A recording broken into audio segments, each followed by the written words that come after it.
എല്ലാവർക്കും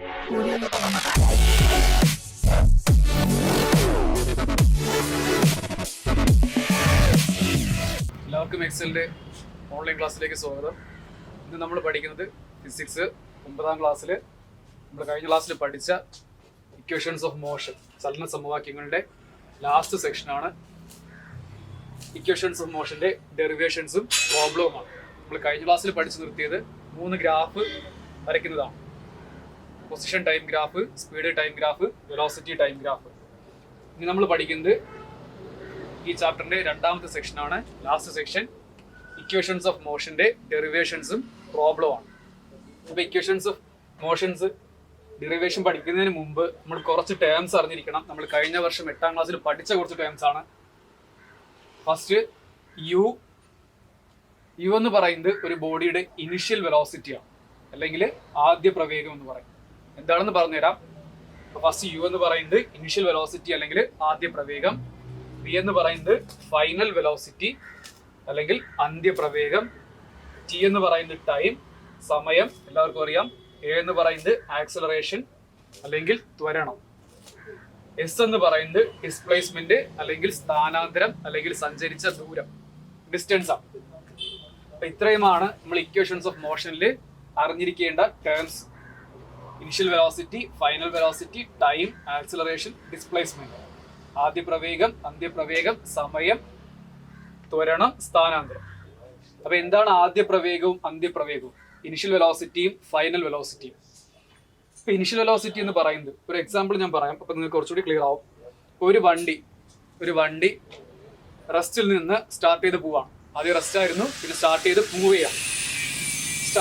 ചെയ്ത് അതിന്റെ വെലോസിറ്റി 15 മീറ്റർ പെർ സെക്കൻഡ് ആയി. അതായത് റെസ്റ്റിലിരുന്ന ഒരു വണ്ടി 15 മീറ്റർ പെർ സെക്കൻഡ് വെലോസിറ്റിയിൽ മൂവ് ചെയ്യുക എന്ന് പറയുമ്പോൾ അവിടെ ആദ്യം ആ ബോഡിയുടെ വെലോസിറ്റി എന്ന് പറയുന്നത് 0 ആണ്. അപ്പൊ അതിന്റെ ഇനിഷ്യൽ വെലോസിറ്റി എന്ന് പറയുന്നത് 0യും ഫൈനൽ വെലോസിറ്റി 15 ആണ്. ഇനി വേറൊരു സിറ്റുവേഷൻ, മൂവ് ചെയ്യുന്ന ഒരു വണ്ടി 20 മീറ്റർ പെർ സെക്കൻഡ് വെലോസിറ്റിയിൽ മൂവ് ചെയ്തുകൊണ്ടിരിക്കുകയാണ്. കുറച്ച് സമയം കഴിഞ്ഞ് അതിന്റെ ആക്സിലറേഷൻ കൂട്ടി, ആക്സിലറേറ്റ് ചെയ്തു, അതിന്റെ വെലോസിറ്റി 40 മീറ്റർ പെർ സെക്കൻഡ് ആയി എന്ന് പറയുമ്പോൾ ആ ബോഡിയുടെ ഇനിഷ്യൽ വെലോസിറ്റി 20യും ഫൈനൽ വെലോസിറ്റി 40യും ആണ്. ഇനി എപ്പോഴും വണ്ടിയുടെ സ്പീഡ് നമ്മൾ കൂട്ട് മാത്രമല്ല ചെയ്യുന്നത്, സ്പീഡ് കുറയ്ക്കാനും പറ്റും അല്ലേ? അപ്പോൾ സ്പീഡ് കുറയുന്ന സമയത്താണെങ്കിൽ 15 മീറ്റർ പെർ സെക്കൻഡിൽ മൂവ് ചെയ്യുന്ന ഒരു വണ്ടി അതിന്റെ വെലോസിറ്റി കുറച്ചു, സ്പീഡ് കുറച്ച് 50 എന്നുള്ളത് 30 മീറ്റർ പെർ സെക്കൻഡ് ആയി. അപ്പോൾ ഈ സിറ്റുവേഷനിൽ ഏതാണ് ഇനിഷ്യൽ വെലോസിറ്റി, ഏതാണ് ഫൈനൽ വെലോസിറ്റി? 50 ഇനിഷ്യൽ വെലോസിറ്റി, കാരണം 50യിലാണ് ആദ്യം മൂവ് ചെയ്തുകൊണ്ടിരുന്നത്. അപ്പോൾ 50 ഇനിഷ്യൽ വെലോസിറ്റിയും 30 ഫൈനൽ വെലോസിറ്റിയുമാണ്. ഇനി മൂവ് ചെയ്തുകൊണ്ടിരിക്കുന്ന വണ്ടി ബ്രേക്ക് ചെയ്ത് സ്റ്റോപ്പ് ചെയ്യാം, നിശ്ചലമാവാം, റെസ്റ്റിലാവാം. അപ്പോൾ ആ സമയത്ത് എന്തായിരിക്കും വരുന്നത്? ഇപ്പോൾ 15 മീറ്റർ പെർ സെക്കൻഡിൽ ഒരു വണ്ടി മൂവ് ചെയ്തിരിക്കുന്ന വണ്ടി കുറേ സമയം കഴിഞ്ഞ് ബ്രേക്ക് ചെയ്തു, സ്റ്റോപ്പ് ചെയ്തു. ഫൈനൽ വെലോസിറ്റി എന്തായി? 0 ആണ്. അപ്പോൾ ഈ ഒരു സിറ്റുവേഷനിൽ അതിൻ്റെ ഇനിഷ്യൽ വെലോസിറ്റി 15ഉം ഫൈനൽ വെലോസിറ്റി 0യും ആണ്. അപ്പോൾ initial velocity, final velocity clear ആയെന്ന് വിചാരിക്കുന്നു. സാധാരണ പ്രോബ്ലംസിൽ കണ്ടുവരുന്ന 2 വേർഡാണ് സ്റ്റാർട്ടിങ് ഫ്രം റെസ്റ്റും കംസ് ടു റെസ്റ്റ് എന്നതാണ്. അപ്പൊ ഇങ്ങനെ കണ്ടാൽ അവിടെ ഇനിഷ്യൽ വെലോസിറ്റിയും ഫൈനൽ വെലോസിറ്റിയും അണ്ടർസ്റ്റുഡ് ആണ്, അതിൽ പ്രത്യേകിച്ച് പറയില്ല. അപ്പൊ സ്റ്റാർട്ടിങ് ഫ്രം റെസ്റ്റ് എന്ന് പറഞ്ഞാൽ അതായത് റെസ്റ്റിലിരിക്കുന്ന ഒരു വണ്ടി സ്റ്റാർട്ട് ചെയ്ത് പോവാണ്. അപ്പൊ വണ്ടി ആദ്യം റെസ്റ്റിലായിരുന്നു. അപ്പൊ റെസ്റ്റിലിരിക്കുന്ന വണ്ടിക്ക് വെലോസിറ്റി ഉണ്ടോ, പ്രവേഗം ഉണ്ടോ? ഇല്ല. അപ്പൊ ആ സമയത്ത് ആ ബോഡിയുടെ ഇനിഷ്യൽ വെലോസിറ്റി എന്ന് പറയുന്നത് 0 ആയിരിക്കും. അപ്പൊ സ്റ്റാർട്ടിങ് ഫ്രം റെസ്റ്റ് എന്ന് കണ്ടാൽ മനസ്സിലാക്കേണ്ട കാര്യം, ആ ബോഡിയുടെ ഇനിഷ്യൽ വെലോസിറ്റി, ആദ്യ പ്രവേഗം 0 ആയിരിക്കും. ഇനി ചില ക്വസ്റ്റ്യൻസിൽ കംസ് ടു റെസ്റ്റ് എന്ന വാക്കാണ്.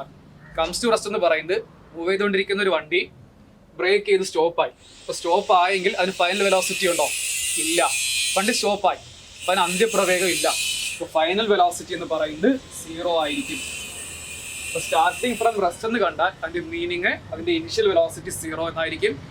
കംസ് ടു റെസ്റ്റ് എന്ന് പറഞ്ഞാൽ അതായത് ഒരു വണ്ടി മൂവ് ചെയ്തുകൊണ്ടിരിക്കുന്ന വണ്ടി ബ്രേക്ക് ചെയ്ത് സ്റ്റോപ്പായി, നിശ്ചലമായി. ഇങ്ങനെയാണെങ്കിൽ ആ സമയത്ത് വണ്ടിയുടെ ഫൈനൽ വെലോസിറ്റി, അന്ത്യപ്രവേഗം എന്ന് പറയുന്നത് 0 ആയിരിക്കും. ഓക്കെ. അപ്പം ഇനി നമുക്ക് ഡെറിവേഷൻസ് പഠിക്കുന്നതിന് മുമ്പ് നമുക്കൊരു ക്വാഡ്രിലാറ്ററൽ, ഒരു ട്രപ്പീസ്യത്തിന്റെ ഏരിയ കണ്ടുപിടിക്കുന്നതിനുള്ള ഇക്വേഷൻ കൂടി അറിഞ്ഞിരിക്കണം. ട്രപ്പീസ്യം അല്ലെങ്കിൽ ലംബകം നമ്മൾ മാത്സിൽ പഠിക്കുന്ന. ഇപ്പൊ ട്രപ്പീസ്യത്തിന്റെ പ്രത്യേകത എന്താണ്? ട്രപ്പീസ്യത്തിന് 2 സൈഡ് പാരലൽ സൈഡ് ആയിരിക്കും. അപ്പൊ ഇവിടെ രണ്ട് പാരലൽ സൈഡിന്റെ ലെങ്ത് വന്നിട്ടുണ്ട്. ഫസ്റ്റ് വണ്ണിന്റെ ലെങ്ത് എയും രണ്ടാമത്തെ ഒന്നിന്റെ ലെങ്ത് ബിയും ആണ്. ആ രണ്ട് പാരലൽ സൈഡ്സ് നമ്മുടെ ഡിസ്റ്റൻസ് തന്നിട്ടുണ്ട് h ആണ്. അങ്ങനെയാണെങ്കിൽ ഈ ട്രപ്പീസ്യത്തിന്റെ ഏരിയ എന്ന് പറയുന്നത്, ട്രപ്പീസ്യത്തിന്റെ ഏരിയ കണ്ടുപിടിക്കാനുള്ള ഇക്വേഷൻ എന്ന് പറയുന്നത് half into h into a plus B എന്നാണ്. Half into h into a plus B. h എന്ന് പറയുന്നത് ഈ സൈഡിന്റെ ലെങ്ത്, എയും ബി എന്ന് പറയുന്നത് പാരലൽ സൈഡ്സിന്റെ ലെങ്തുമാണ്. ഓക്കെ, അപ്പം ഡെറിവേഷൻസിന് മുമ്പ് ഇത്രയും കാര്യങ്ങൾ അറിഞ്ഞിരിക്കണം, ഇത്രയും ടേംസ് അറിഞ്ഞിരിക്കണം. U V T A S ഇത്രയും ടേംസ് അറിഞ്ഞിരിക്കണം, എന്താണെന്ന് ക്ലിയർ ആയിട്ട് മനസ്സിലാക്കണം. അതുപോലെ ഈ രണ്ട് കാര്യം, സ്റ്റാർട്ടിംഗ് ഫ്രം റെസ്റ്റ് എന്ന് പറഞ്ഞാൽ initial velocity 0, comes to rest എന്ന് പറഞ്ഞാൽ ഫൈനൽ വെലോസിറ്റി 0. ഈ രണ്ട് കാര്യങ്ങളും അണ്ടർസ്റ്റുഡ് ആണ്. അതേപോലെ ട്രപ്പീസ്യത്തിന്റെ ഏരിയ കണ്ടുപിടിക്കാനുള്ള ഇക്വേഷൻ അറിഞ്ഞിരിക്കണം. ട്രപ്പീസ്യത്തിന്റെ ഏരിയ അല്ലെങ്കിൽ ലംബകത്തിന്റെ ഏരിയ വിസ്തീർണം കണ്ടുപിടിക്കുന്നതിനുള്ള ഇക്വേഷൻ എന്ന് പറയുന്നത് half into h into a plus B എന്നാണ്. ഓക്കെ, അപ്പൊ നമുക്ക് ഇനി ഇക്വേഷൻസ് ഡെറിവേഷൻസ് നോക്കാം. നമ്മൾ ആദ്യം ഡെറിവ് ചെയ്യാൻ പോകുന്നത് ഫസ്റ്റ് ഇക്വേഷൻ ഓഫ് മോഷൻ ആണ്, ഒന്നാം ചലന സമവാക്യം. ഫസ്റ്റ് ഇക്വേഷൻ ഓഫ് മോഷൻ പരീക്ഷയ്ക്ക് ചിലപ്പോൾ first equation of motion derive ചെയ്യാമെന്ന് ചോദിക്കാം, അല്ലെങ്കിൽ അതിന് വേറൊരു പേരുണ്ട്, വെലോസിറ്റി ടൈം റിലേഷൻ. ചിലപ്പോൾ ഇങ്ങനെ ആയിരിക്കും ചോദിക്കുന്നത്, വെലോസിറ്റി ടൈം റിലേഷൻ ഡിറൈവ് ചെയ്യുക എന്നായിരിക്കും ചോദിക്കുന്നത്. വേഗവും സമയവും തമ്മിലുള്ള ബന്ധം വിശദീകരിക്കുന്ന സമവാക്യം രൂപീകരിക്കുക എന്നായിരിക്കും ചോദിക്കുന്ന പരീക്ഷയ്ക്ക്. അപ്പൊ നിങ്ങൾ ഫസ്റ്റ് ഇക്വേഷൻ ഓഫ് മോഷന്റെ ഒപ്പം തന്നെ ഈ പേരും കൂടി പഠിച്ചു പോകണം, വെലോസിറ്റി ടൈം റിലേഷൻ ആണ്. അപ്പം നമുക്ക് പഠിക്കാനുള്ള 3 ഇക്വേഷൻസ് ഉണ്ട്, 3 സമവാക്യങ്ങളുണ്ട്. ഈ 3 സമവാക്യങ്ങളും പരീക്ഷയ്ക്ക് ചോദിക്കുന്ന സമയത്ത് നമ്മൾ ആദ്യം ചെയ്തു തുടങ്ങേണ്ടത് ഈ ഒരു ഗ്രാഫ് വരച്ചിട്ട് വേണം ഏത് ഇക്വേഷൻ ചോദിച്ചാൽ, ഒന്നാമത്തെ ഇക്വേഷൻ ചോദിച്ചാലും രണ്ടാമത്തെ ഇക്വേഷൻ ചോദിച്ചാലും മൂന്നാമത്തെ ഇക്വേഷൻ ചോദിച്ചാൽ, ഏത് ഇക്വേഷൻ ചോദിച്ചാലും ആദ്യം ഈ ഗ്രാഫ് വരയ്ക്കണം. ഈ ഗ്രാഫ് വരച്ചാൽ മാത്രമേ അത് വെരിഫൈ ചെയ്യുള്ളൂ.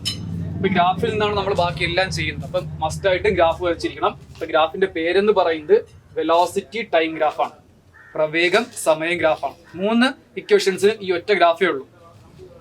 ഏത് ഇക്വേഷൻ ചോദിച്ചാലും ഈ വെലോസിറ്റി ടൈം ഗ്രാഫ് വരയ്ക്കാം. വരയ്ക്കുന്ന എങ്ങനെയെന്ന് പറഞ്ഞുതരാം. വെലോസിറ്റി ടൈം ഗ്രാഫ് നമ്മൾ കഴിഞ്ഞ ക്ലാസ്സിൽ പഠിച്ചതാണ്. എക്സ് ആക്സിൽ ടൈമും വൈ ആക്സിൽ വെലോസിറ്റി. അപ്പൊ ഇവിടെ വരയ്ക്കുന്ന ഗ്രാഫ് എന്ന് പറയുന്നത് യൂണിഫോം ആക്സിലറേഷൻ ഗ്രാഫാണ്. Uniform acceleration graph. ഇപ്പൊ എന്താണ് യൂണിഫോം ആക്സിലറേഷൻ എന്ന് പറയുന്നത്?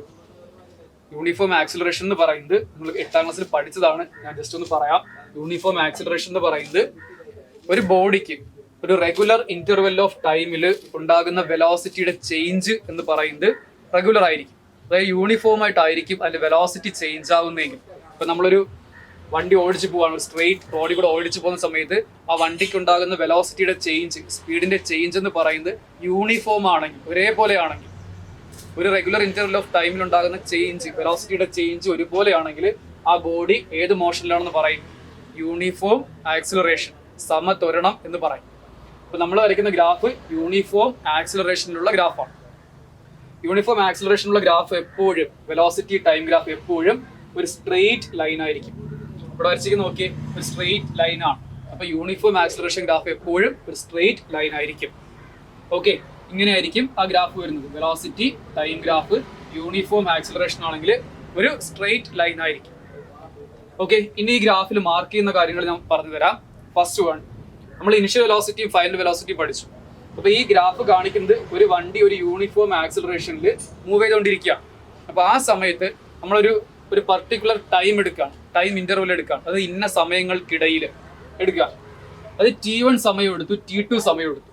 അപ്പൊ ഈ T1 സമയത്തിൽ ആ വണ്ടി മൂവ് ചെയ്യുന്ന സമയത്ത് ഒരു വെലോസിറ്റി ഉണ്ടായിരിക്കുമല്ലോ, ആ വെലോസിറ്റിയാണ് അതിന്റെ ഇനിഷ്യൽ വെലോസിറ്റി എന്ന് പറയുന്നത്. അതെങ്ങനെ മാർക്ക് ചെയ്യുന്നത്? ടൈം T1 മാർക്ക് ചെയ്യും, T1 നിന്ന് പെർപെൻഡിക്കുലർ ലൈൻ വരയ്ക്കും, P എന്ന പോയിന്റിൽ കട്ട് ചെയ്തു, അവിടെ നിന്ന് വെലോസിറ്റി y ആക്സിലാണ്. അപ്പോൾ y ആക്സിലോട്ട് നമ്മൾ മാർക്ക് ചെയ്തു.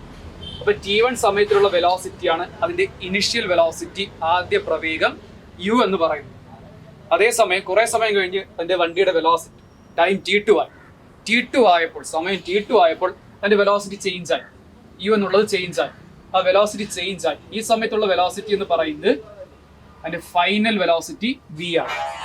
ഓക്കെ, ഇപ്പൊ T2 വെലോസിറ്റി മാർക്ക് ചെയ്യുന്നത് എങ്ങനെയാണ്? T2 നിന്ന് ഒരു പെർപെൻഡിക്കുലർ ലൈൻ ഗ്രാഫിലേക്ക് വരയ്ക്കും, കട്ട് ചെയ്യുന്ന പോയിന്റ് കിട്ടി, Q എന്ന് പറയുന്ന പോയിന്റ് കിട്ടി, ആ പോയിന്റിൽ നിന്ന് y ആക്സിലോട്ട് ഒരു പെർപെൻഡിക്കുലർ ലൈൻ വരയ്ക്കും. അപ്പം y ആക്സിൽ മീറ്റ് ചെയ്ത പോയിന്റിലാണ് അതിന്റെ ഫൈനൽ വെലോസിറ്റി v എന്ന് പറയുന്നത്. രണ്ട് കാര്യങ്ങളാണ് പറഞ്ഞത്. ഒന്ന് t1 സമയം, ആ സമയത്തുണ്ടായിരുന്ന വെലോസിറ്റിയാണ് ഇനിഷ്യൽ വെലോസിറ്റി u. t2 സമയം, ആ സമയത്തുണ്ടായിരുന്ന വെലോസിറ്റിയാണ് ഫൈനൽ വെലോസിറ്റി v, അന്ത്യപ്രവേഗം v. ഇത്രയും കാര്യങ്ങൾ ചെയ്ത് കഴിഞ്ഞിട്ട് ഈ പിയിൽ നിന്ന് ഈ നമ്മൾ വരച്ച ഡോട്ടഡ് ലൈനിലേക്ക് ഒരു പെർപെൻഡിക്കുലർ ലൈൻ വരച്ചു. അത് മീറ്റ് ചെയ്യുന്ന പോയിന്റ് ആണ് എ എന്ന് പറയുന്ന പോയിന്റ്. അപ്പൊ ഇത്രയും കാര്യങ്ങളാണ് ഈ ഗ്രാഫിൽ നമ്മൾ മാർക്ക് ചെയ്യുന്നത്. ഫസ്റ്റ് വെലോസിറ്റി ടൈം ഗ്രാഫ് വരച്ചു. ഗ്രാഫ് എപ്പോഴും സ്ട്രെയിറ്റ് ലൈൻ ആയിരിക്കും. എന്നിട്ട് നമ്മൾ ചെയ്ത കാര്യം, രണ്ട് ടൈം ഇന്റർവെൽ എടുത്തു, t1 ഉം t2 ഉം. t1ലുള്ള അതിന്റെ ഇനിഷ്യൽ വെലോസിറ്റി ആണ് u എന്ന് പറയുന്ന വെലോസിറ്റി. t1ലെ വെലോസിറ്റി ആണ് u എന്ന് പറയുന്നത് ഇനിഷ്യൽ വെലോസിറ്റി. ഈ t2ലുള്ള വെലോസിറ്റി ആണ് q എന്ന് പറയുന്നത്. t2ലുള്ള വെലോസിറ്റിയാണ് ഫൈനൽ വെലോസിറ്റി v എന്ന് പറയുന്നത്. ഓക്കെ, നമ്മുടെ ഗ്രാഫ് ഈ ഒരു ഷേപ്പിലായിരിക്കും വരുന്നത്. അപ്പൊ ഈ ഗ്രാഫാണ് നമ്മൾ 3 ഇക്വേഷൻസ് ചോദിച്ചാലും വരയ്ക്കേണ്ട ഗ്രാഫ്. ഇനി നമുക്ക് ഫസ്റ്റ് ഇക്വേഷൻ ഡെറിവേറ്റ് ചെയ്യുന്നത് എങ്ങനെയാണെന്ന് നോക്കാം. അപ്പൊ ഏറ്റവും എളുപ്പത്തിൽ ഡെറിവേഷൻ വരുന്നത് ഫസ്റ്റ് ഇക്വേഷൻ ആണ്. വളരെ എളുപ്പമാണ്. അപ്പൊ അതിനു മുമ്പ് ഈ ഗ്രാഫിൽ നിന്ന് നമുക്ക് ഇവിടെ എഴുതിയിരിക്കുന്ന ഇതിന്റെ എല്ലാം വാല്യൂസ് അറിഞ്ഞിരിക്കണം. ഫസ്റ്റ് വൺ, പി എസിന്റെ ലെങ്ത്. പി എസ് എന്ന് പറയുന്നത് നോക്കിയേ, പി എസ് എന്ന് പറയുന്നത് ഈ ലെങ്ത് അല്ലേ. ഇവിടെ നമുക്കൊരു ട്രപ്പീസിയം കാണാൻ പറ്റും. പി ക്യു ആർ എസ് എന്ന് പറയുന്ന ഒരു ട്രപ്പീസിയം അല്ലെങ്കിൽ ലംബകം നമുക്ക് കാണാൻ പറ്റും ഈ ഒരു ഷേപ്പിൽ. പി ക്യു ആർ എസ് എന്ന് പറയുന്ന ഒരു ലംബകം കാണാം. അതിൽ പി എസിന്റെ ലെങ്ത് എന്ന് പറയുന്നത് ഈ ലെങ്ത് എന്ന് പറയുന്നത് ഈ ലെങ്ത് അല്ലേ, രണ്ടും സെയിം ലെങ്ത് അല്ലേ എന്ന് പറഞ്ഞാൽ 0 മുതൽ യു വരെയുള്ള ലെങ്ത് അല്ലേ എന്ന് പറഞ്ഞാൽ പി എസിന്റെ ലെങ്ത് എന്താണ്, യു ആണ്. അപ്പൊ പി എസിന് പകരം എന്ത് എഴുതാം, ഇനിഷ്യൽ വെലോസിറ്റി യു എന്ന് എഴുതാം. ഇനി ക്യു ആർ നോക്കിക്കേ, ക്യു ആർ എന്ന് പറയുന്നത് ഇത് മുതൽ ഇതുവരെയുള്ള ലെങ്ത് അല്ലേ, ഇത് മുതൽ ഇതുവരെയുള്ള ലെങ്ത് അല്ലേ ക്യു ആർ എന്ന് പറയുന്നത്. ഈ ലെങ്ത് എന്ന് പറയുന്നത് വി മുതൽ 0 വരെയുള്ള ലെങ്തിന് ഈക്വൽ അല്ലേ, വി മുതൽ 0 വരെയുള്ള ലെങ്ത് ഈ ലെങ്തിന് ഈക്വൽ അല്ലേ. അപ്പൊ ക്യു ആറിന് പകരം നമുക്ക് എന്ത് എഴുതാം, വി എന്ന് എഴുതിക്കൂടെ, 0 മുതൽ വി വരെയുള്ള ലെങ്ത്. അപ്പൊ ക്യു ആർ എന്ന് പറയുന്നത് വി എന്ന് എഴുതാം. ഇനി നോക്കിക്കേ, എ ക്യു എന്ന് പറയുന്നത്, എ ക്യു എന്ന് പറയുന്നത് എ മുതൽ ക്യു വരെയുള്ള ലെങ്ത് ആണ്. അതെങ്ങനെയാ കിട്ടുന്നത്, എ ക്യു എന്ന് പറയുന്നത് ഇതല്ലേ എ ക്യു എന്ന് പറയുന്നത് ടോട്ടൽ ക്യു ആറിൽ നിന്ന്, ടോട്ടൽ ലെങ്ത് ക്യു ആറിൽ നിന്ന് എ ആർ മൈനസ് ചെയ്യുന്നതല്ലേ. എ ക്യു എന്ന് പറയുന്നത്, എ ക്യു എന്ന് പറയുന്നത് ക്യു മുതൽ ആർ വരെയുള്ള ലെങ്ത്, ഈ ടോട്ടൽ ലെങ്തിൽ നിന്ന് ക്യു ആറിൽ നിന്ന് ഈ ലെങ്ത് മൈനസ് ചെയ്താൽ പോരെ, എ ആർ എന്ന് പറയുന്ന ലെങ്ത് മൈനസ് ചെയ്താൽ പോരെ. അതായിരിക്കില്ലേ എ ക്യു എന്ന് പറയുന്നതിന്റെ ലെങ്ത്. അപ്പൊ എ ക്യു എന്ന് പറയുന്നത് ക്യു ആർ എന്താണ്, നമ്മൾ എഴുതി വി മൈനസ് എ ആർ എന്താണ്, എ ആർ എന്ന് പറയുന്നത്, എ ആർ എന്ന് പറയുന്നത് പി എസിന് തുല്യമല്ലേ. എ ആർ എന്ന് പറയുന്നത് പി എസും ഈ ലെങ്തും തുല്യമല്ലേ. അപ്പൊ എ ആർ എന്ന് പറയുന്നത് എന്താണ്, പി എസ് ആണ്. അപ്പൊ എ ആറിന് പകരം നമുക്ക് എന്ത് എഴുതാം, യു എന്ന് എഴുതാം.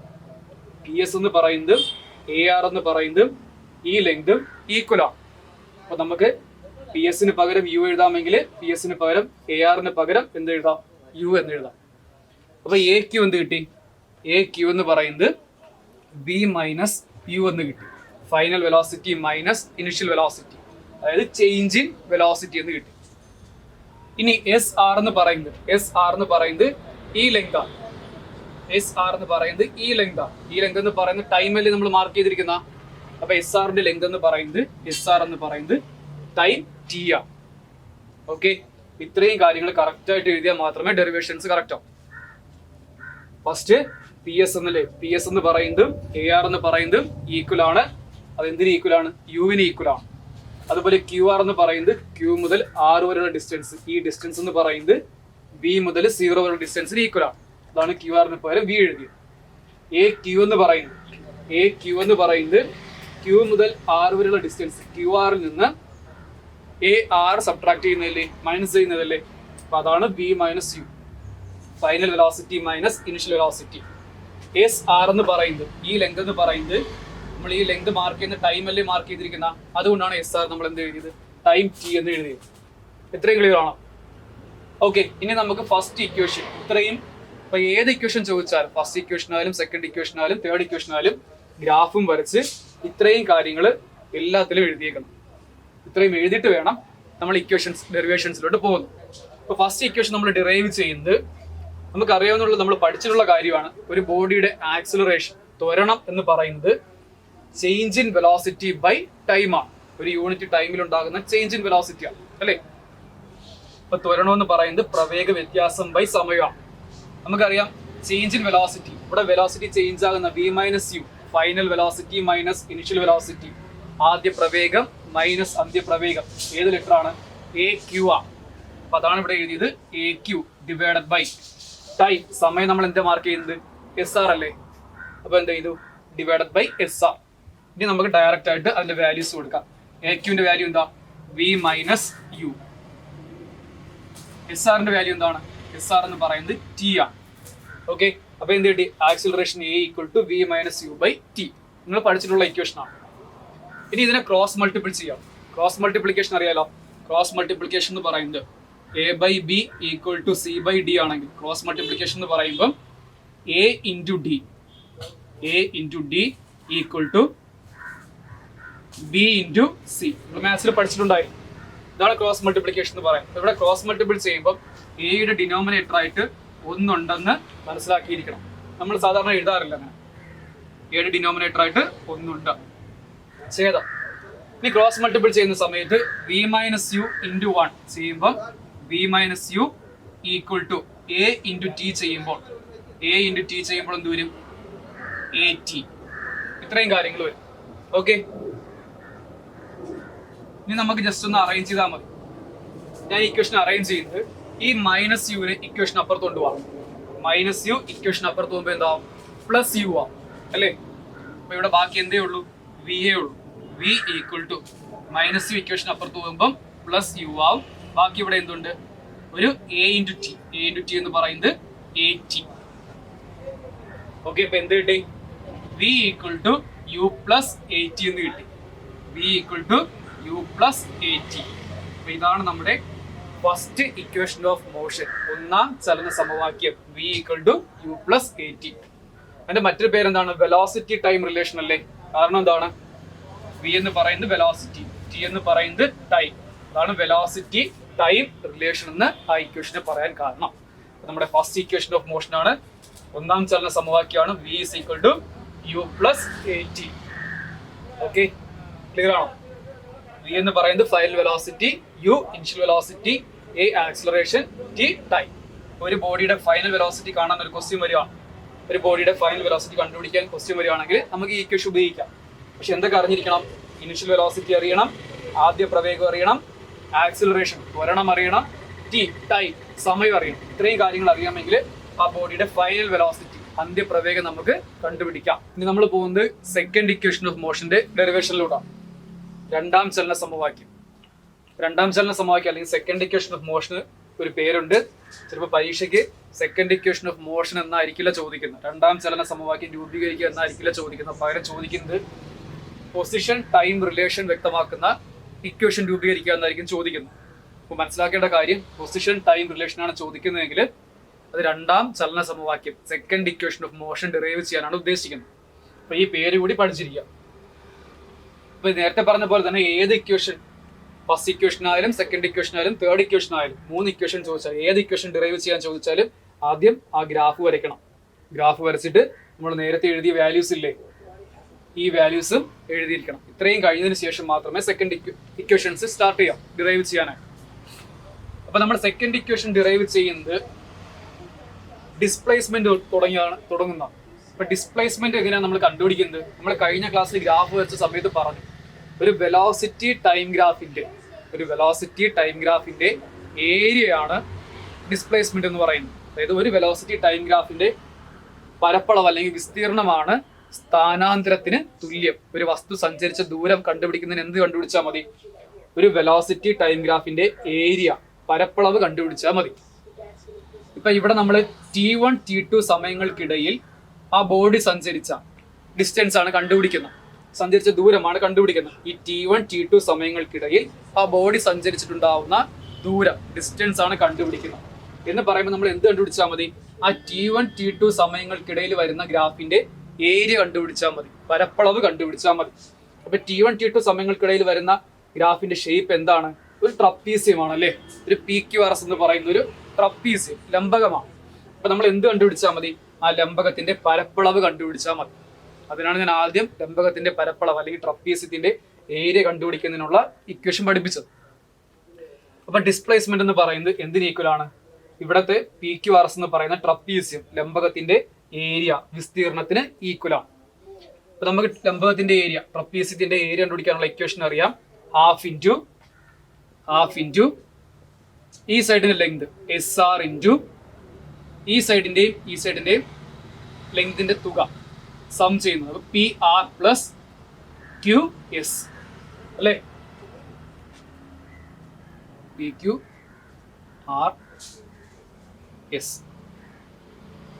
PS plus QR. അതാണ് ഇവിടെ എഴുതിയിരിക്കുന്നത്. Half into SR into PS plus QR എന്ന് പറയും. ഓക്കെ, ഇനി നമുക്ക് ഈ SR-ന്റെയും PS-ന്റെയും QR-ന്റെ വാല്യൂസ് നമുക്ക് അറിയാം. നമ്മൾ ഗ്രാഫിൽ നിന്ന് എഴുതി വെച്ചിട്ടുണ്ട്.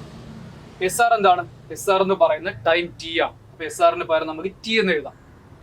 ഇനി PS എന്ന് പറയുന്നത് U ആണ്. അപ്പൊ PS-ന് പകരം U എഴുതാം.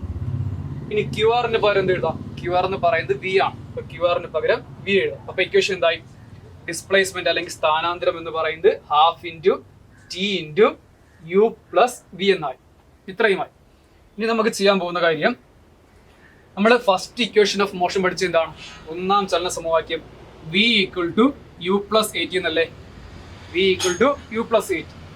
ഇവിടെ ഒരു V ഇല്ലേ? ഈ Vക്ക് പകരം നമുക്ക് എന്ത് കൊടുക്കാം? U പ്ലസ് 8 കൊടുക്കാം. അപ്പൊ Vക്ക് പകരം U പ്ലസ് 8 കൊടുത്തു. ഈ U നേരത്തെ ഇവിടെ ഉണ്ടായിരുന്ന U ആണ്. ഈ U എന്ന് പറയുന്നത് ഈ Vക്ക് പകരം നമ്മൾ U പ്ലസ് 8 കൊടുത്തപ്പം വന്ന U ആണ്. ഓക്കെ, അപ്പൊ എന്ത് കിട്ടി? Half T into U plus 8 എന്ന് കിട്ടി. ഇനി നമുക്കറിയാം U പ്ലസ് U ചെയ്യുമ്പോൾ എന്ത് കിട്ടും? 2U എന്ന് കിട്ടും, 2U എന്ന് കിട്ടും. അപ്പൊ എന്ത് വരും? Half T into U plus U 2U plus 80. Okay, ഇനി എന്ത് ചെയ്യാം? ഹാഫ് T കൊണ്ട് ബ്രാക്കറ്റ് ഓപ്പൺ ചെയ്യാം. ഹാഫ് T കൊണ്ട് എങ്ങനെ ബ്രാക്കറ്റ് ഓപ്പൺ ചെയ്യുന്ന? ഹാഫ് T കൊണ്ട് 2U മൾട്ടിപ്പിൾ ചെയ്യണം, ഹാഫ് T കൊണ്ട് 80 മൾട്ടിപ്പിൾ ചെയ്യണം. അപ്പൊ എന്താവും? Half T into 2U plus ആയതുകൊണ്ട് plus half T into 80. Okay, bracket open ചെയ്യും. ഇനി നമുക്ക് എന്തൊക്കെ ക്യാൻസൽ ചെയ്യാൻ പറ്റും നോക്ക്. ഇവിടെ ഒരു 2 ഉണ്ട്, ഇവിടെ ഒരു 2 ഉണ്ട് അല്ലേ? ന്യൂമറേറ്ററിലും ഡിനോമിനേറ്ററിലും ഒരു 2 ഉണ്ട്. അപ്പൊ 2 ഉം 2 ഉം ക്യാൻസൽ ചെയ്യാം. 2 ഉം 2 ഉം ക്യാൻസൽ ചെയ്യും. ബാക്കി എന്തുണ്ട്? ഒരു 1 ഉണ്ട്, ഒരു T ഉണ്ട്, ഒരു U ഉണ്ട്. ഒന്നവിടെ ഇരിക്കട്ടെ. ഒന്നുകൊണ്ട് മൾട്ടിപ്പിൾ ചെയ്താൽ എപ്പോഴും ആ നമ്പറിൽ വരുന്ന. അപ്പൊ U ഇൻറ്റു T ചെയ്യുമ്പോൾ എന്ത് വരും? UT. U ഇൻറ്റു T ചെയ്യുമ്പോൾ UT പ്ലസ്. ഇനി ഇവിടെ നോക്ക്, ഇവിടെ ഏതെങ്കിലും ക്യാൻസൽ ചെയ്യാൻ പറ്റും? ഇവിടെ ഒന്നും ക്യാൻസൽ ചെയ്യാൻ പറ്റില്ല. പകരം എന്തൊക്കെ ഉണ്ട്? ഹാഫ് ഉണ്ട്, ഒരു A ഉണ്ട്, T ഇൻറ്റു T ഉണ്ട് അല്ലേ? 2 T ഉണ്ട്. ഇവിടെ T പ്ലസ് T ആണെങ്കിൽ നമുക്ക് 2T എന്ന് എഴുതാമായിരുന്നു. പക്ഷെ T പ്ലസ് T അല്ല, T ഇൻറ്റു T ആണ്. T ഇൻറ്റു T എന്ത് വരും? T സ്ക്വയർ എന്ന് വരും. T square. അപ്പൊ എന്ത് കിട്ടി? UT plus half 80 square. നമ്മൾ എന്താണ് കണ്ടുപിടിച്ചത്? ഡിസ്പ്ലേസ്മെന്റ് അല്ലേ? സ്ഥാനാന്തരം അല്ലേ? അപ്പൊ ഡിസ്പ്ലേസ്മെന്റ് അല്ലെങ്കിൽ സ്ഥാനാന്തരം നമ്മൾ ഡിനോട്ട് ചെയ്യുന്നത് S എന്ന ലെറ്റർ ഉപയോഗിച്ചിട്ടാണ്. അപ്പൊ എന്ത് കിട്ടി? S equal to UT plus half 80 square. അപ്പൊ എന്ത് കിട്ടി? S equal to UT plus half 80 square. ഇതാണ് നമ്മുടെ രണ്ടാം ചലന സമവാക്യം, second equation of motion. S equal to UT plus half 80 square. S എന്ന് പറയുന്നത് ഡിസ്പ്ലേസ്മെന്റ് സ്ഥാനാന്തരം, U ഇനിഷ്യൽ വെലോസിറ്റി ആദ്യ പ്രവേഗം, T ടൈം, A ആക്സിലറേഷൻ ത്വരണം. അപ്പൊ നമുക്ക് ഒരു ക്വസ്റ്റ്യനിൽ ചോദിക്കുകയാണ്, പ്രോബ്ലം ചോദിക്കുകയാണ്, ഒരു വസ്തു സഞ്ചരിച്ച ദൂരം കണ്ടുപിടിക്കാൻ ചോദിക്കുകയാണ്, ഡിസ്റ്റൻസ് കണ്ടുപിടിക്കാൻ ചോദിക്കുകയാണ്. അപ്പൊ നമ്മൾ ഏത് ഇക്വേഷൻ ഉപയോഗിക്കണം? ഈ രണ്ടാമത്തെ ഇക്വേഷൻ ഉപയോഗിക്കണം, സെക്കൻഡ് ഇക്വേഷൻ ഓഫ് മോഷൻ ഉപയോഗിക്കണം. S equal to UT plus half 80 square. ഞാൻ നേരത്തെ പറഞ്ഞില്ലേ സെക്കൻഡ് ഇക്വേഷൻ ഓഫ് മോഷന് വേറൊരു പേരുണ്ടെന്ന്, പൊസിഷൻ ടൈം റിലേഷൻ. കാരണം എന്താണ്? എന്തിനൊക്കെയാണ് ബന്ധപ്പെടുത്തുന്നത്? പൊസിഷൻ. S എന്ന് പറയുന്നത് ഡിസ്പ്ലേസ്മെന്റ്, പൊസിഷനാണ്, സ്ഥാനാന്തരമാണ്, ടൈം T. അപ്പം എന്താ ഇതിന്റെ റിലേഷൻ എന്ന് പറയുന്നത്? Position time relation. ഏത് ഇക്വേഷൻ ആണ്? സെക്കൻഡ് ഇക്വേഷൻ ഓഫ് മോഷൻ ആണ്. ഓക്കെ, അപ്പൊ രണ്ട് ഇക്വേഷൻസ് ആയി. First equation V equal to U plus 80, second equation S equal to UT plus half 80 square. ഇനി നമുക്ക് ഒരു ഇക്വേഷനും കൂടി ഉണ്ട്. ഓക്കെ, ഇനി നമുക്ക് നോക്കേണ്ടത് തേർഡ് ഇക്വേഷൻ ഓഫ് മോഷന്റെ ഡെറിവേഷൻ ആണ്. അതായത് മൂന്നാം ചലന സമവാക്യം അതിന്റെ ഡെറിവേഷൻ എന്ന് പറയുന്നത് തേർഡ് ഇക്വേഷൻ ഓഫ് മോഷൻ, അല്ലെങ്കിൽ അതിന്റെ പേരാണ് പൊസിഷൻ വെലോസിറ്റി റിലേഷൻ, അല്ലെങ്കിൽ സ്ഥാന പ്രവേഗം തമ്മിലുണ്ടാകുന്ന ബന്ധം വിശദമാക്കുന്ന ഇക്വേഷൻ രൂപീകരിക്കുക എന്നായിരിക്കും ചോദിക്കുന്നത്. അപ്പോൾ ഇപ്പോഴും നമ്മൾ ഇക്വേഷൻ രൂപീകരിക്കുന്ന സമയത്ത്, തേർഡ് ഇക്വേഷൻ ഡിറൈവ് ചെയ്യുന്ന സമയത്ത് നമ്മൾ ആദ്യം വെലോസിറ്റി ടൈം ഗ്രാഫ് വരയ്ക്കണം. വെലോസിറ്റി ടൈം ഗ്രാഫ് വരച്ചിട്ട് നമ്മൾ നേരത്തെ എഴുതിയ അതേ കാര്യങ്ങൾ അതേപടി എഴുതുക. എന്നിട്ട് വേണം നമ്മൾ ഇക്വേഷൻസ് ഡെറിവേഷൻ സ്റ്റാർട്ട് ചെയ്യണം. അപ്പോൾ ഇവിടെ നമ്മൾ third equation of motion derive ചെയ്യുന്നത് നമ്മൾ സ്റ്റാർട്ട് ചെയ്യുന്നത് ഡിസ്പ്ലേസ്മെന്റ് മുതലാണ്.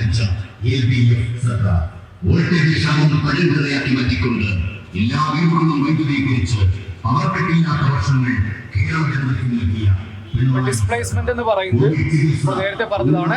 ഡിസ്പ്ലേസ്മെന്റ് എന്ന് പറയുന്നത് ട്രപ്പീസിയത്തിന്റെ ഏരിയക്ക് ഈക്വൽ ആണ്. അപ്പൊ നമുക്ക് എന്ത് എഴുതാം?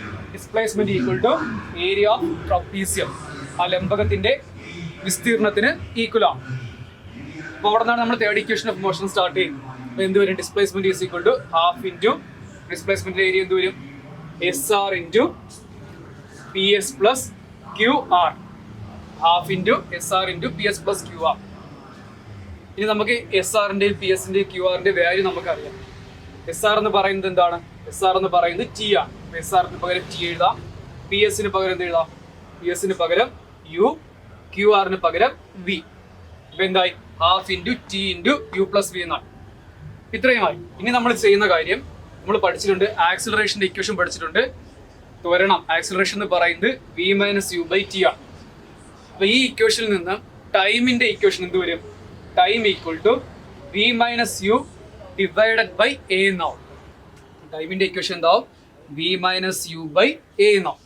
അപ്പൊ നമ്മളിവിടെ ഡിറൈവ് ചെയ്ത് വെച്ചിരിക്കുന്ന ഇക്വേഷനിൽ ഈ ടിക്ക് പകരം നമ്മൾ V minus U by A എന്ന് പറയുന്നത് സബ്സ്റ്റിറ്റ്യൂട്ട് ചെയ്യാം. അപ്പൊ എന്തായി? Half into V minus U by A into U plus V. U plus V എന്ന് പറയുന്നത് V പ്ലസ് U തന്നെയാണ്, രണ്ടും സെയിം ആണ്. ഇപ്പൊ U പ്ലസ് വിക്ക് പകരം എന്ത് എഴുതാം?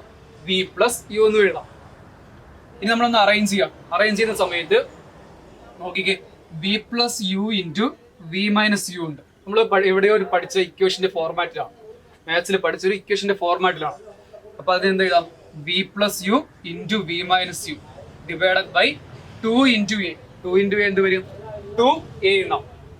അപ്പൊ എന്ത് കിട്ടി? Displacement equal to V plus U into V minus U divided by 2A എന്നാണ്. ഓക്കെ, നമുക്ക് ഡിസ്പ്ലേസ്മെന്റിന് പകരം S കൊടുക്കാം. അപ്പൊ എന്താ equation? S equal to V plus U into V minus U by 2A. ഈ V plus U into V minus U എന്ന് പറയുന്നത് ഏത് ഫോർമാറ്റിലാണ്? A plus B into A minus B എന്ന് പറയുന്ന ഫോർമാറ്റിലാണ്. നമ്മൾ മാത്സിൽ പഠിച്ചതാണ്. A plus B into A minus B എന്ന് പറയുന്നത് എന്താണ്? A square minus B square ആണ്. A square minus B square. അപ്പൊ അതേപോലെ V plus U into V minus U എന്ന് പറയുന്നത് എന്താണ്? V square minus U square. V square minus U square divided by 2A. ഈ ക്രോസ് മൾട്ടിപ്പിൾ ചെയ്യുമ്പോൾ എന്ത് വരും?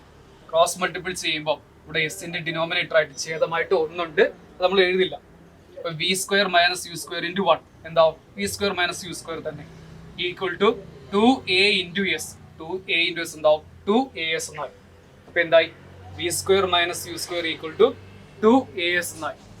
ഇനി നമുക്ക് ഈ ഇക്വേഷൻ അറേഞ്ച് ചെയ്യാം. ഈ മൈനസ് U സ്ക്വയറിനെ ഇക്വേഷൻ ഇപ്പുറത്ത് കൊണ്ടുപോകാം. അപ്പൊ എന്താവും? മൈനസ് U സ്ക്വയർ ഇക്വേഷൻ ഇപ്പുറത്ത് വരുമ്പോൾ പ്ലസ് U സ്ക്വയർ ആവും. ബാക്കി ഇവിടെ എന്തേ ഉള്ളൂ? V square. അപ്പൊ എന്തായി? ഇവിടെ ഒരു V സ്ക്വയർ ഉണ്ട്. മൈനസ് U സ്ക്വയർ ഇക്വേഷൻ അപ്പുറത്ത് പോകുമ്പോൾ എന്താവും? പ്ലസ് U സ്ക്വയർ ആവും. ഇനി ബാക്കി എന്തുണ്ട്? 2AS ഉണ്ട്. എന്തുണ്ട്? 2AS. അപ്പൊ എന്ത് കിട്ടി? V square equal to U square plus 2AS എന്നായി. അപ്പൊ ഇതാണ് നമ്മുടെ മൂന്നാം ചലന സമവാക്യം, third equation of motion. V square equal to U square plus 2AS എന്ന് പറയുന്ന ഇക്വേഷൻ. അപ്പൊ ഞാൻ പറഞ്ഞു മൂന്നാം ചലന സമവാക്യം തേർഡ് ഇക്വേഷൻ ഓഫ് മോഷന് വേറൊരു പേരുണ്ടെന്ന് പറഞ്ഞു. പൊസിഷൻ വെലോസിറ്റി റിലേഷൻ ആണ്. ഇവിടെ നോക്ക്, S എന്ന് പറയുന്നത് പൊസിഷൻ, V എന്ന് പറയുന്നത് വെലോസിറ്റി. അപ്പൊ എന്ത് റിലേഷൻ ആണ്? പൊസിഷൻ വെലോസിറ്റി റിലേഷൻ ആണ്. ഇതാണ് തേർഡ് ഇക്വേഷൻ ഓഫ് മോഷൻ. അപ്പൊ മൂന്ന് ഇക്വേഷൻസ് ഓഫ് മോഷൻസ് പഠിച്ചു. ഒന്നാമത്തെ equations of motion V equal to U plus AT. രണ്ടാമത്തെ equation S equal to U T plus half A T square. Third equation of motion V square equal to U square plus 2as. അപ്പൊ ഇവിടെയും ഒരു ബോഡിയുടെ final velocity അന്ത്യപ്രവേഗം കണ്ടുപിടിക്കാൻ ചോദിക്കുകയാണെങ്കിൽ നമുക്ക് ഈ equation ഉപയോഗിക്കാം. അപ്പൊ ഈ ഇക്വേഷൻ ഉപയോഗിക്കണം എന്തൊക്കെ അറിഞ്ഞിരിക്കണം? യു ഇനിഷ്യൽ വെലോസിറ്റി അറിഞ്ഞിരിക്കണം, ആദ്യ പ്രവേഗം അറിയണം, എ ത്വരണം ആക്സിലറേഷൻ അറിയണം, എസ് ഡിസ്പ്ലേസ്മെന്റ് അല്ലെങ്കിൽ സ്ഥാനാന്തരം അല്ലെങ്കിൽ വസ്തു സഞ്ചരിച്ച ദൂരം. ഇത്രയും കാര്യങ്ങൾ അറിയാമെങ്കിൽ നമുക്ക് ആ ബോഡിയുടെ ഫൈനൽ വെലോസിറ്റി അന്ത്യപ്രവേഗം കണ്ടുപിടിക്കാം. ഓക്കെ, അപ്പൊ ഈ 3 ഇക്വേഷൻസ് വെച്ചിട്ടുള്ള പ്രോബ്ലംസ് ആണ് നമ്മൾ ഇനി നോക്കുന്നത്.